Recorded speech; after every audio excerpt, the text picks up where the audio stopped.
My presentation outline is like introduction, then critical observations from literature and limitations, scope and objective of my work, methodology used to control the buoyancy, then mathematical modeling of the AUV integrated with the VVS system, and result discussion, and finally it will be going to be conclusion. So the various underwater vehicles are like main underwater vehicles like military submarines. This may be exist as diesel electric or nuclear submarines. Then research vehicles are also another kind of unmanned underwater vehicles. I mean manned underwater vehicles. Then ROVs are using by the motherships, and autonomous underwater wheels are having the propeller or thrusters for their forward motions or even vertical motions during the ocean survey or other purposes. Then gliders, they are completely independent of the human, as well as they are they are not using any uh, propeller or thrusters, completely moving due to the buoyancy systems. Then another hybrid class of the vehicles, like they can operate it both in like ROV and AUVs.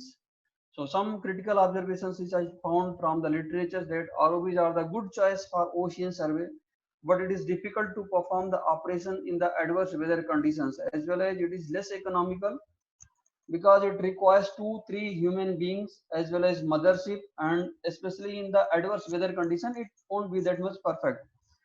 Then autonomous underwater vehicles are not energy efficient for long range and endurance, and also not suitable for the sea bottom operations, as because they are needing some sufficient amount of clearance for the propeller operations.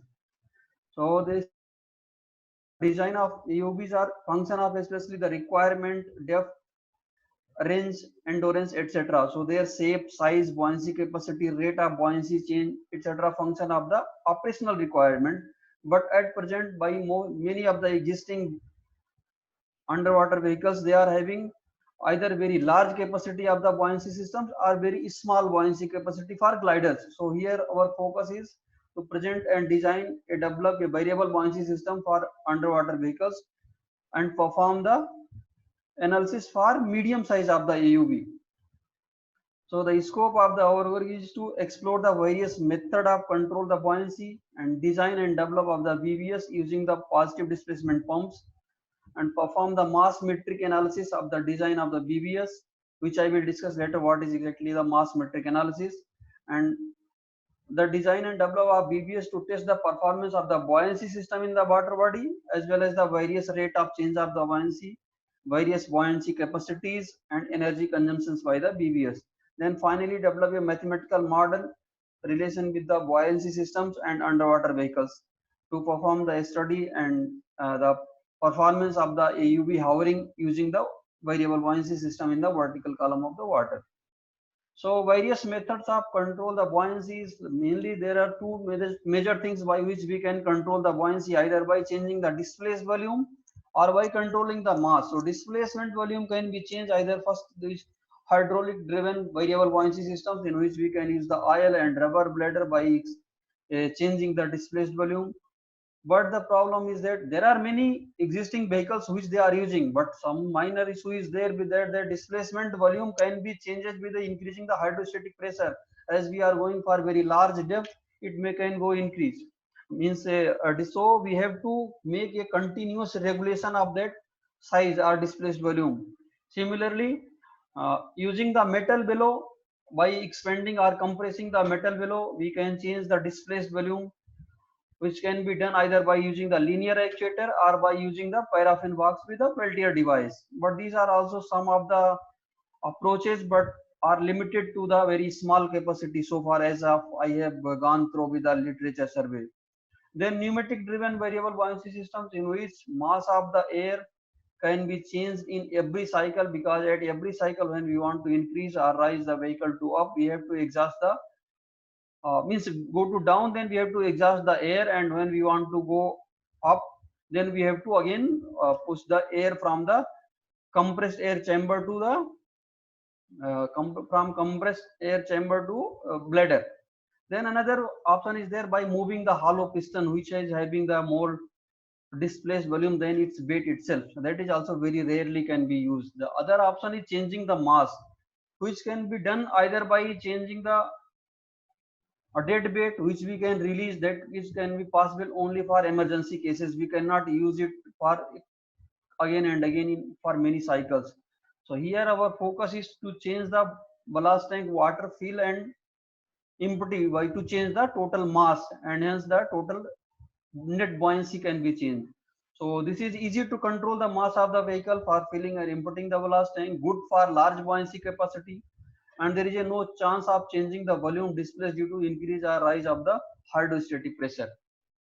So major components of the variable buoyancy systems is like pump, which also depend specifications of the pump is selected based upon the depth required for which we are looking for, and the type of the fluid which we are going to use, then size of the vehicle, then and next is the ballast tank, which is also again function of the how much buoyancy we want to change, and then buoyancy control methods, then L by D ratio of the vehicles.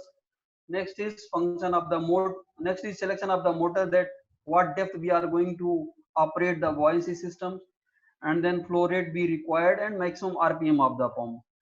And next is the power source, means that how much buoyancy we want to, rate of change of buoyancy, or how much energy capacity we want. So all these are the major components of the variable buoyancy systems. So we are I have gone through with what type of the pumps we can use for which will be the better for buoyancy system. So one is the option is centrifugal pump, but this can be used only for very large capacity and low operating pressure, so it is not feasible. Another one is the PDP, positive displacement pump. So this is self priming and high operating pressure, so this is the better suitable for buoyancy system. This further can be classified as the reciprocating PDPs and rotary PDPs. But the problem with the reciprocating PDP is that their characteristic is pulsating. They are not smooth and require large spaces. So that is also not very good for when we are designing VVS for the underwater vehicles. So small spaces required by the rotary PDP. So here our focus is on rotary PDPs only used for variable buoyancy system. This is like one basic examples for the rotary pumps, in which as we have to, there is the complete design specification given by the developer for any pump, in which flow rate is can be maximum with a given certain range of the speed. After that it won't go, flow rate cannot be increased, it is function of the design only. So this shows that how the pressure is, how the with increase in the speed, how the power requirement is increases at various depth. This one is showing for speed versus power required at various depth, and this is showing the rate of change of buoyancy at changing the speed for a design specifications of 6 centimeter, sorry 6 cc per revolution cube design PDP. So this showing is the my modular design components of the variable buoyancy. So it has been divided into the three modules. Bottom part is a ballast tank, middle part where we have to keep everything like our pumps and pressure sensors and other control systems and all, and the upper part is to make it has a hydrodynamic shape proper, so that it cannot be create a much drag. So the and the displacement volume again of the for each and every component, so that we have to balance the mass and weight also to make it control over the buoyancy. So the total mass has been calculated by the displaced volume of the designed vehicles is 26.65 kg what we have achieved, and here this is VCR, and VR is circular ring for the stand, which I will show in the next slide, and VVR is the vertical rods which we have used as a stand for the variable buoyancy systems. And total buoyancy capacity of the developed system is 5 kg, based on the assumption that maximum we can fill is 75% of the tank. So these are the weight measuring of the mass, that the previous slide shows that how the displacement mass, and this is the actual mass of the system. And where we have seen before that VCR and VVR, here it has been made as just two circular rings to shift the CG of the vehicle as well as, sorry, can you hear me please? Hello. Yes, Yeah, yes, we can hear you. we can. Go ahead. Thank you. So this is showing the actual mass of the vehicle, which we have measured and found that the total mass of the VVS stand alone, neglecting the stand as well as the vertical rods, which has make as for a stand only, because we are going to test only the VVS, not including it with the AUB. That's why we have used. So 12.3 kg is the total mass of the VBS plus strength again is having 12.85 kg. So totally we have calculated the mass metric, that is net change capacity of the buoyancy divided by the total mass of the VBS itself. That is somewhere 0.41 we are getting. This is the various connections of the internal structure connection of the buoyancy system, where I use the positive displacement diaphragm pump, flow measured sensor, then solenoid valve or check valve, and then microcontroller, then pressure sensor to measure the depth of operation, then further data logging system. So these are the internal structure of the variable buoyancy system. This is the complete CAD model of the VBS, how it looks, and this is, so I have initial testing for the leakage proof and stability as well, that how it performs. Just one second.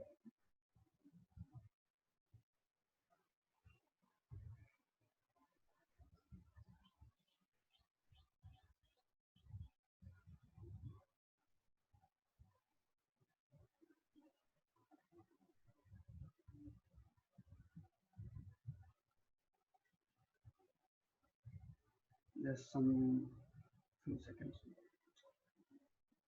Oh, then when we want to rise up, just we have to remove the water and it will start coming up. That's all.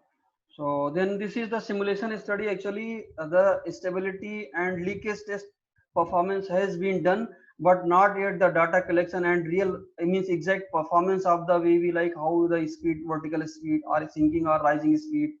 These are air, these are things it has to be done. So far, I have not performed the detailed analysis of the variable buoyancy system. So this is showing only the simulation of the VBS at various changing of the buoyancy. Like if we change the 1 kg of the buoyancy capacity of the buoyancy system, means VBS stand alone, then it is achieving the maximum sinking speed is around like 5.48 meter per second, and maximum 2 kg buoyancy. If we change it, achieve the maximum 0.8 meter per second sinking speed, then further it will be keep on moving. So these are results are only simulation results. They are not the experimental detail analysis which I have to done still, but some issue we are facing at ST, so that has not yet been done. Then after that, the designing of the complete VVS, the further is it has to be integrated with the AUV and study the performance of the AUV with using the two buoyancy systems. So one is at the nose side and another one is the tail side. Then the modeling of the AUV can be done. This is the simple kinematic equations and for any AUV. And then these are the various methodology how we can achieve the and formulate the dynamic equations of the AUV. These are the again uh, detailed forces exerted on the AUV. So we here our focus is only on the vertical plane. So pitch control and depth control, only two dimensions we are here focusing. No surge swab, only heave velocity and pitching moment. So these two equations has been linearized further, and then we got the dynamic and kinematic equations in the vertical plane itself. Then the external, these are the inertia force components. Then these are the external forces which are influencing the vehicle motion in the vertical plane. So that is gravity force, drag force, and then this term finally components comes due to the weight change inside the ballast tank. This also will going to actually influence. Major component which we are controlling is the weight of the ballast, weight of the water inside the ballast tank. So finally this can be modeled it like this. Then pitching moment also, if we are using the two front, one is like nose side, another VVS is on the tail side. So then obviously moment will created due to the gravity forces, moment due to the weight change inside. Then these are the dynamic parameters. So the flow rate of the PDP can be defined as like the Q rose S SW, that is sea water density, G and N are the speed of the motor, and Q is the design capacity of the positive displacement pump defined in the cc per revolution. So finally we can write it like that dW1, which is nothing but rate of change of weight of the water in by the variable buoyancy system. So this can be further defined as Q rho Cw into N1 like that. This is the modeling of the vehicle. Finally we can write it like this. So this is the our final modeling equations, which will looks like this, and there here in weight terms comes, which is due to both one stands for towards the nose side and two stands for the tail side of the VVS. So finally it can be reduced like this. Then further it can be written as the state space form as x dot equal to ax plus bu. Then further we use the LQR controller for our VVS integrated with the AUV to perform the study of the performance of the AUV with integration of the VVS. So where U is minus kx and k is the gain matrix, which can be computed either by solving this R inverse B transpose yes x, or this is computed by solving algebraic Riccati equation. Then then further hydrodynamic parameters or hydrodynamic coefficients can be defined. It can be available anywhere in the literatures or any book, but this can be calculated by two methods. One is experimentally, that is PMM or maneuvering tests, which is possibility, or other possibilities by numerically or numerically, which is CFD or strip theory. But here instead of going with the any of these methods, I have been used directly these hydrodynamic coefficients from a thesis, that is like VVJ 1990. This thesis we have taken this hydrodynamic parameters, which has been defined here. So these are the simulation parameters of the AUV and VVS, which has been integrated with the AUV. So these are like 3 meter length of the AUV I have taken, and total buoyancy capacity changing is 5 kg has been taken, and the pump whose capacity is like 6 cc per revolution, and maximum depth of operation where we are going to look into it, like for hovering performance is 60 meter maximum depth of operation. These are the open loop result simulations, that as we are starting changing the mass inside the vehicle, inside the both the ballast tanks, it continuously increasing, then maximum reaching after that 25 Newton. It means like 2 point, not exactly 25, even it is less than 25, that is how it is 2.5 kg if I feel in each ballast tank. So total it will be not 2.5 kg, 2.5 kg in nose side ballast tank and 2.5 kg for tail ballast tank. Similarly for 2 kg and 1.5 kg. So as we are adding the mass, how the pitch control is going to be influenced, it shows here. And this is for various buoyancy capacity. But even if we are changing the buoyancy, and if we are taking the CG of the, means like distance between the CG of the vehicle and center of the buoyancy, if it is the same for both, so pitch angle is not going to change much. Then these are like nothing but these things is what we call zoom part of this only. Here it was not looks clearly, so that so this is showing the heave velocity for different buoyancy capacity. It once we started increasing the mass inside the ballast tank, it just keep on increasing. Once it reaches the or completely filled the ballast tank, it got to be a maximum speed or terminal speed, and the depth also keep on increasing directly with change in the once the terminal velocity is reaches, the depth of the AUVs keep on changing. So this also, yeah, initially when we are filling the ballast tank. Morning, everyone. What's the time now? Sorry. Sorry, go ahead. It's someone joined with the microphone. Oh, we already muted him, so no worries. Okay, sure, sir. So this is just like zoom part, because initially it looks like all are linear, but this part, initial part, when we are filling or when we are changing the mass, it is not at all linear. So it is like non-linear part. Once the velocity means terminal velocity achieved, then after that means around 40 seconds it will be going to be continuously linear. And heave velocity also, it is like accelerating. Then once it is completely filled the both the ballast tank, so it is going to be keep on sinking at the same rate of change of depth. Then the closed loop operation, that one was the open loop. Only once we have targeted the maximum fill of the ballast tank, it just keep on sinking. We don't have control over that. But here in this closed loop, we are going to hover our vehicle, study the performance of the vehicle to hover at a desired depth. So these are the Simulink block diagram of my work. Here I have studied for both performance for both at various buoyancy capacity and by changing the CG between the by changing the distance between the CG of the vehicle and center of buoyancy. So we can see from the first figure that as we are changing the weight in the ballast tank different, it is for like 2.5 kg, it is achieving almost 24 Newton maximum. Then once we are going to approach the desired depth, again zero reference is nothing but it seems it shows the neutral buoyancy condition. So when we are going to bring it back to the its desired depth, suppose 60 meters. So initially it was like when we are started filling, then neutral buoyant, then again we want to bring it at the neutral buoyant condition once we reach the our desired depth. And this is showing that when we are going to change the only CG and not we are changing the buoyancy. So this is only for the 2 kg of the buoyancy capacity. But if we are having different distance between the CB and CG, so this is showing the how the pitch performance when we are changing the different CG of the vehicle, but if different buoyancy of the vehicle, then the performance is it is going to achieve maximum somewhere around 9 degree of the pitch angle and starts start hovering at that desired depth.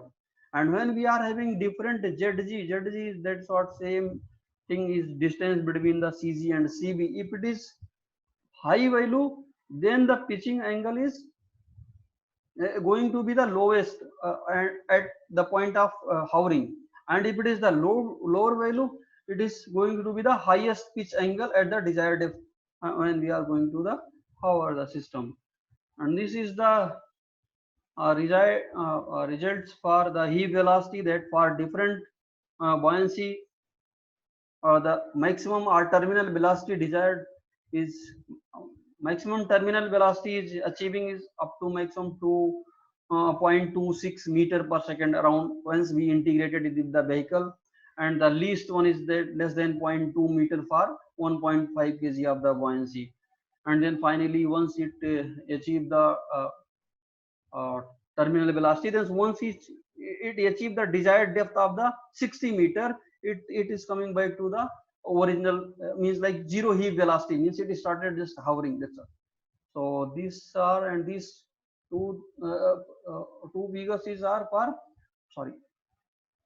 this one is for various ZG value, and here it seems that we are having constant value of the buoyancy change. So it is having only one maximum terminal velocity achieved with this, although we are changing the distance between ZG, I mean CG and CB. And this also again because the buoyancy capacity is same in all the cases, so it is going to achieve the same rate of change of depth and finally going to arrive the desired depth of the 60 meters. So it seems that performance is good enough as per the simulations. Still it has to be done by the experimental, or it has to be tested. That's all.